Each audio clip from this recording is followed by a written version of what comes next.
Sa 咧，阿 Sa 你有係啦，阿 Sa 啲嘢。加上乜嘢啊？其實開頭你哋叫我哋話諗下啲咩題目，咁我又諗到有阿 Sir 成日教我哋上堂咧，你有啲叫做佢有佢嘅嗰個咩叫做唱歌嘅技巧啦咁我成日記得佢講乜嘢？吐字咬字用力就一定錯，咁咧就要絕對放鬆體感就能夠唱好歌，即係我覺得呢幾個字咧其實係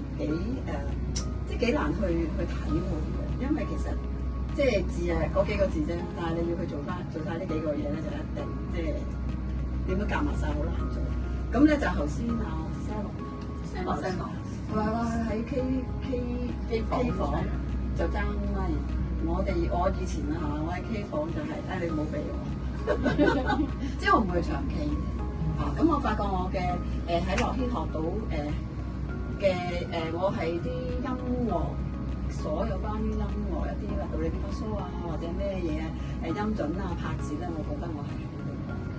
嘅，真係喺度學嘅。咁咧就係即係個人真係有，因為我本身都係嚟嘅，咁我就覺得就唱一首歌，有啲朋友覺得好似好易咯，但係對於我嚟講覺得我就覺得好難，即係我覺得好難。咁就阿 Sir 就真係好用心教啦，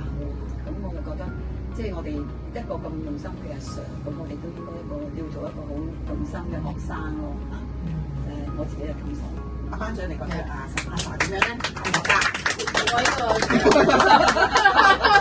喺好合格嘅學校。當然啦，阿 Sa 係一個非常有天分嘅學生嚟嘅，咁阿 Sir 都成日提嘅，咁呢一個係一個 blessing 嚟嘅，我覺得上天俾咗一副好靚嘅聲俾阿 Sa， 咁就好似阿 Sa 講啦，即係